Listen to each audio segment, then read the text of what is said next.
Dito muna tayo sa iyaking si Madriaga. Okay ba? Sige. Swear to tell the truth. Nagulat daw si Pangulong Bongbong Marcos sa isiniwalat ni Ramil Madriaga sa House Justice Committee na may kasunduan sila ng mga Duterte na bababa siya sa pwesto sa taong 2025. Wala raw ganyang kasunduan. Ang Pangulo po, hindi po yan mga ngampanya para lang po ibigay ang posisyon kahit kanino. Ang sabi ko po natin, nangako po siya na siya'y magtatrabaho para sa bayan at tatapusan ng termino. Did you get a reaction from him on that particular point? Siya po ay nagulat dahil hindi po ganun ang Pangulo. Okay. Dito muna tayo. Nagulat si Bongbong Marcos kasi sabi may term sharing. Ibig sabihin, mauuna muna magiging presidente si Bongbong, tapos si Sara naman ang susunod. Kalokohan po yun. Kasi anong purpose? Diba? Kailangan, gagawa ka ng isang bagay, may dahilan. Anong purpose magta-term sharing si Bongbong at saka si Sara? Kung ganun lang din pala, di sana tumuloy nang tumakbo si Sara bilang presidente. Alam naman niya mananalo siya. At that time, hindi po lumulutang sa survey si Bongbong Marcos. Sa katunayan, lamang pa nga si Lenny kay Bongbong Marcos sa survey that time. Naintindihan? Nung bumaba lang si Sara bilang vice president, doon lang umangat si Bongbong kasi sinuportahan na ni Sara si Bongbong Marcos. So sa madaling salita, walang dahilan bakit magte-term sharing sila. Parte ni Sara. Pangalawa, si Bongbong din wala ring kadahi-dahilan na bakit i-share niya kay Sara. Diba? Anong purpose? Tatandaan po natin, ang nag-convince lang kay Sara na suportahan ang Bongbong Marcos ay si Amy at saka si Chavit. At alam po yan ng mga Pilipino. Hindi nga alam ni PRRD yan Kaya nga may kasalanan sa atin si Amy. Pero kalimutan na natin yung kasalanan niya. Pero yan po ang dahilan. So walang ka-purpose yung term sharing. Ito pa, bawal po yun. Kasi sa madaling salita, hindi nyo nirirespeto yung boto ng taong bayan. Kaya syempre, pumalagang Malacanang, di ba? Dahil pag sinabi, teka muna, term sharing, may usapan pala. Pero si Bongbong Marcos hindi pumayag. Kasi hanggang ngayon, siya pa rin ang nakaupo. So mapapatunayan na loko-loko si Bongbong Marcos, traidor siya sa taong bayan. Tapos, traidor din siya kay BP Sara. So, no choice siya di ba? Hindi talaga po pwedeng merong term sharing na unawaan nyo. Kasi kung meron talagang term sharing, for discussion purposes, paano Coach Oli kung meron nga? Malalagay sa alanganin si Bongbong Marcos dahil hindi siya sumusunod sa kasunduan. Traidor siya. Nakuha po natin. Kasi ayaw niya nang bitawan yung posisyon niya. Dyan kilala ang mga Marcos. Pag napaupo yan, hindi na bibitawan ng kapangyarihan. Swapang sa kapangyarihan ng mga Marcos. So, mati dito ang mga Marcos sa sinabi ni Madriaga na merong kasunduang term sharing. May bersyon din ng kwento si Senador Amy Marcos para kontrahin ang testimonya ni Ramil Madriaga. Mayo taong 2021 pa lang nag-uusap na silang tatlo at talaga itinutulak daw nilang si VP Sara ang tumakbo bilang presidente. Gate niya, wala na pag-usapang term sharing sa pagitan ni Pangulong Bongbong Marcos at VP Sara noong panahon ng kampanya. He will file October 6 as instructed. Pero sana somebody will file as his VP. Kasi nakakatawa naman, walang katandem. Yun ang pinapaliwanag ko kay VP Sara Mayora noon. Still hoping you will run and he will slide down to VP ASAP. Kaya nga sinasabi ko sa inyo, etong si Madriaga, peke talaga yan. Isipin mo, siya pa ang nakakaalam ng term sharing. Samantalang si PRRD nga hindi alam yung term sharing na yan. Hindi nga alam ni PRRD na susuportahan pala ni Sara etong si Bongbong Marcos. Tapos, ang nag-uusap eto sila Amy, sila Bongbong, sila Sara. Hindi rin nila alam. Itinanggi ni Amy, itinanggi ni Bongbong, at tinatanggi rin ito ni Sara. Tapos si Madriaga alam. Kung hindi ba naman nuknukan ng kalokohan niya si Madriaga? Kaya nga sabi ko sa inyo, ganyan po kababoy ang kamara ngayon. Yung ganitong klaseng testigo, hinahayaan nila para lang sa kanilang mga pangarap, possibly para sa maleta, or possibly para sa envelope na kanilang matatanggap. Pero talagang kalokohan po yan. Si Madriaga. Ewan, ganon. Ngayon, ang sagot naman ni VP, tulad ng sinabi niya sa media, nako, ang usapan namin ni PRRD, VP na siya sa PDP. Ako, mayor na. November 12, ang liwanag naman ng statement ng aking kapatid. No to possible term sharing. Kaya tumigil ang mga nagchichismis ng kalokohan. Bakit magti-term sharing? Pinipilit nga namin na yung buong term, ang pagiging Pangulo, para kay Inday. Makikihati pa siya. Saan naman kalokohan ng galing yon? Wala raw alam si dating Pangulo Rodrigo Duterte sa usaping ito, lalo't may sariling kandidato ang PDP laban. Malabo rin anya Isipin mo, yung mga malalaking tao, kahit nandun sa kabilang parlor na si Bongbong Marcos, walang kaalam-alam dito sa term sharing. Si Madriaga meron. Eto yan, laglagan portion na po. Nilalaglag na ng Malacanang, nilalaglag na ni Bongbong Marcos. Eto si Tambaluslos. Eto ha, tandaan nyo tong sasabihin ko. Binanggit ko na po ito before. Pero, meron po tayong nadinig na panibagong intel. Kasi, ang sinabi ko sa inyo before, talaga yan si Bongbong at saka si Tambi, maglalaglagan yan eh. Ang talagang swapang sa kapangyarihan, traidor yan. Nature na nila. Kala nyo magkakampi lang yan sa ibabaw. Tandaan nyo, may kanya-kanyang trolls yan. May kanya-kanyang vloggers yan. At yung iba doon, kaibigan ko. Nagigets nyo? Hindi nila aaminin yan. Okay? May kanya-kanya po yan. Meron din yung kanya-kanyang hawak na politiko. Sa ibabaw, hindi sila naglalaban. Pero sa ilalim, yung trolls nila, yung vloggers nila, nilalaglag yung kabilang kampo. Diba? Ngayon, eto ang nadidinig natin. Isa-isa na po magbibitawan. Tingnan nyo si Anyo, bumitaw na. Nagsisimula na po ang laglagan dyan. Mapapansin ninyo, palakas ng palakas ang partidong PDP. Mapapansin ninyo, marami na rin pumapanig sa PDP. Napapansin ninyo, lumalakas yung PDP, hindi lang sa mga taong sumusuporta kasi dati namang maraming sumusuporta sa PDP pero ngayon lantaran na. So palapit na tayo ng palapit at meron pang malapit ng magbitaw. Oh, hindi lang si Anyo, masusundan pa yan at magsusunod-sunod-sunod po yan. Kaya nga nandito tayo doon sa magandang part. Let's enjoy it kasi this is what we call laglagan time. Mapapansin ninyo, hindi lang sa politiko pati sa vloggers nagririgo doon na. Kasi pag masyado ng magulo, it means malapit na tayo sa tagumpay. Hindi ko po, uulitin ko, hindi ko po sinusuportahan ang manggugulo sa gobyerno. Hindi po yun. Ang sinasabi ko, ang ibig kong sabihin na pag magulo na, yung sila na naglalaglagan. Kasi po nararamdaman na nila sa bawat isa, meron na talagang katapusan itong pangyayari. Wala ako sinasabing cancer ha. Wala ako sinasabing mamamatay. Wala po tayong sinasabing ganyan. Pero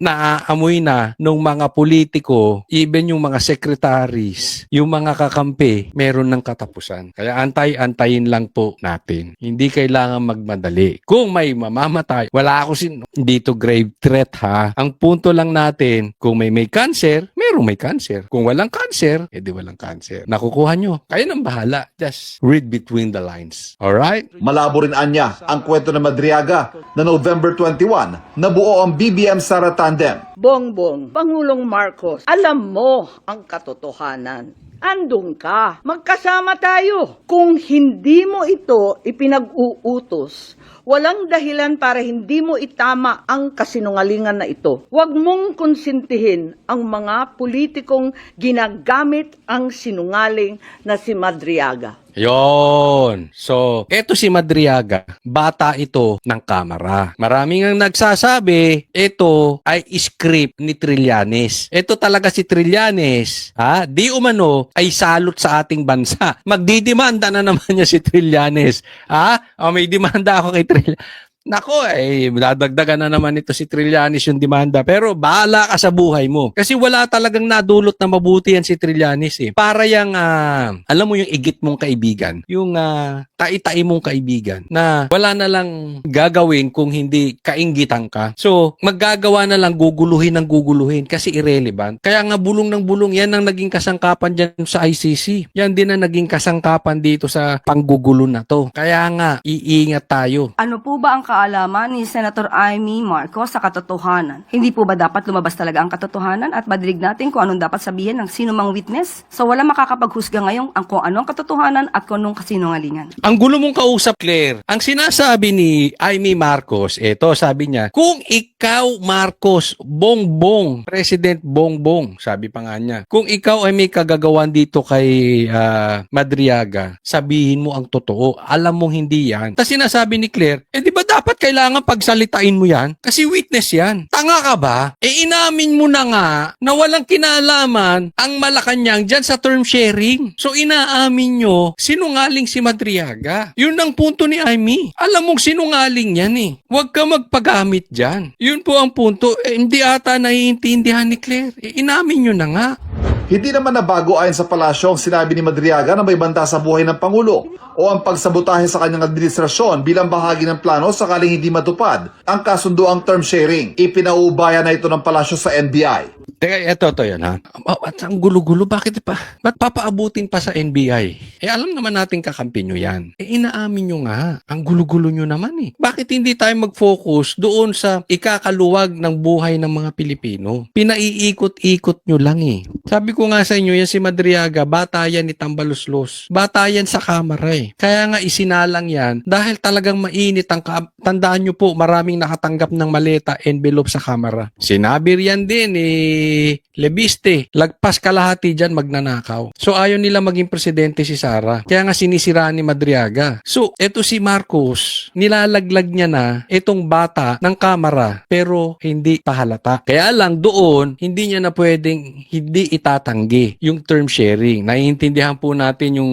nangyayari ngayon. Yan po yung sinasabi ko sa inyo na hirap na silang palusutan ito. Hirap na silang ipaliwanag ito. Kasi nga, kahit ikaw, isipin nyo na lang, ikaw vlogger ka ni Bongbong Marcos. Ang hirap mo siyang ipagtanggol. Tama, mali. Mahirapan ka talaga ipagtanggol yan. Pag pinagtanggol mo ng pinagtanggol yan, lalabas, bayaran ka. Bakit? Kasi binabaluktot mo yung totoo. Tingnan mo yung mga senador. Yung mga senador na hindi iniimbestigahan yung mga konektado sa maleta. Yung mga testigo na 18 Marines, papansinin nyo, ayaw papuntahin sa Blue Ribbon. Nino? Nung nasa majority. Kitang-kita po ninyo, mahahalata, masisira ang kredibilidad pag pinagtanggol. Kasi very obvious eh. Hindi naman po simpleng nakawan yung nangyayari. Kaya nga, litong-lito na sila sa madaling salita kung paano lulusutan ito. Kaya nagkakagulo eh. Yan yung sinasabi natin na mauuwi ito at doon na nga nangyayari na uuwi na sa laglagan.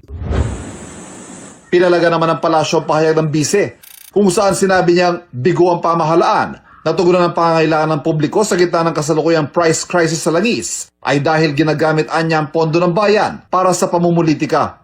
Ito ang mahirap sa hindi nag-aaral, hindi nagbabasa, hindi inaalam kung ano ba ang katotohanan. The brain that doesn't feed itself, eats itself. Sa madaling salita, ang ibig sabihin ni Claire, yung utak na hindi mo ginagamit, kinakalawang. Kasi sinabi ni Sara, etong gobyerno, kaya hindi maayos-ayos ang problema natin dito sa inflation, dito sa langis, kasi ginagamit yung pera sa pangsariling kapakanan. So, punto ni Claire, mali ka. Hindi mo kasi ginagamit yung utak mo, Sara. Kayo po tanungin ko. Doon po tayo lagi sa resulta. Kasi magtatalo tayo eh. Sasabihin, Coach Oli, kaya mo lang nasasabi yan kasi maka-DDS ka. Hindi po ganyan ang side. Diba? Ikaw, kahit pula ka, kahit pinklawang ka, kahit DDS ka, eto, tanong ko sa inyong lahat. May nangyayari ba dito sa problema natin sa langis? May nangyayari ba yung problema natin sa ghost projects? May resulta ba? May nakikita kayong infrastructure? Nagmumura ba ang bilihin? Sasabihin na naman ng iba, kailan ba na may nagmura? Kahit naman sinong presidente, pataas ang presyo, tama. Pero grabe ang pagmahal ngayon. Saan ka nakakita lagpas doble ang itinaas ng presyo ng diesel at gasolina? Tanga ka ba kung hindi mo alam yon? So, kese hodang DDS ka, pula ka, o pinklawang ka, doon tayo pumunta sa Sa resulta. Kayo ba masaya sa resulta kung paano hinaharap ng gobyernong itong krisis? Tayo po ang bansang pinakamalaking itinaas sa buong mundo sa gasolina at langis. Hindi mo pwedeng sasabihin na lahat naman nagtaasan. Yes, lahat nagtaasan. Pero bakit tayo ang pinakamataas ang itinaas? Inutil kasi yung presidente natin. Yan ang totoo dyan. Ilang oras po tayong nasa press briefing kahapon matapos ang Uplift Committee meeting. Halos 2 oras tayong nagkaroon ng diskusyon. Kahit na mag 3 oras pa kayo, mag short time kayo, 3 hours kayo mag-check-in at mag-meeting. Gawin mong 4, 5 oras. Gusto mo overnight pa kayo mag-meeting, mag-pat session pa kayo. Wala po sa haba ng meeting yan. Nasaan? Nasa resulta. Kung walang resulta, kahit mag-meeting kayo araw-araw, mga inutil kayo lahat dyan. Yun lang po yun eh. Hindi naman natin sinasabing itinatangking walang krisis. Pero wag naman tayong pinakasapol. Anong silbi nyo dyan? Ibalita ko, laki-laki daw ng budget dyan sa PCO. Gamitin nyo naman yung utak ninyo. Kung ano ang tulong ng gobyerno, ano ang maaari pang ibigay na benefits sa ating mga kababayan. Huwag niya pong ipahid ang mga issue ng accountability and transparency dahil may sarili po siyang issue ngayon na dapat niyang kaharapin. Di ba? Clown. We have a president na clown. Meron akong kaklaseng adik, ganyan eh. Parang tanga lang.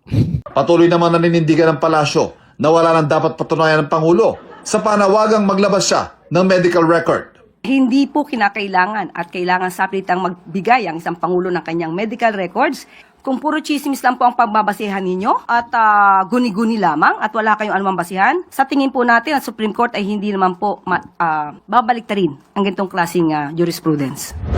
Sinagot din ng palasyong hirit ni Cavite Representative Kiko Barzaga na si Pangulong Bongbong Marcos daw ang nagpakulong sa kanya. Alam naman natin kung sino ang nagdemanda kay Congressman Kiko Barzaga. Alam din naman niya kung sino ang nagdemanda sa kanya. At alam din naman niya kung kailan siya humingi ng apologies dahil sa kanyang ginawa. Hindi ito makakaila. So paano niya masasabi na ang Pangulo ang nagpakulong sa kanya? Ito na lang. Dito na lang tayo sa resulta.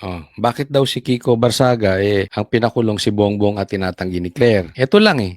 Balik tayo dun sa resulta. Meron bang nakukulong doon sa mga sinabi man lang ng 18 Marines? Doon sa sinabi ni Saldico? Doon sa mga nakakatanggap ng maleta? Doon sa mga mastermind? Doon sa may mga ghost projects? Meron bang nakukulong? Meron bang nakukulong nakakampi ni Bongbong Marcos? O puro ang nakukulong doon sa lehitimong bumabakbak at nagsasabi ng nakawan sa gobyerno? Una, si PRRD, si Pastor Kibuloy, si Kiko Barzaga, at kung sino-sino pang nagigipit. Meron ba? Yung mga nakikinabang ngayon sa maleta, meron bang nakukulong? Yan lang ang usapin eh.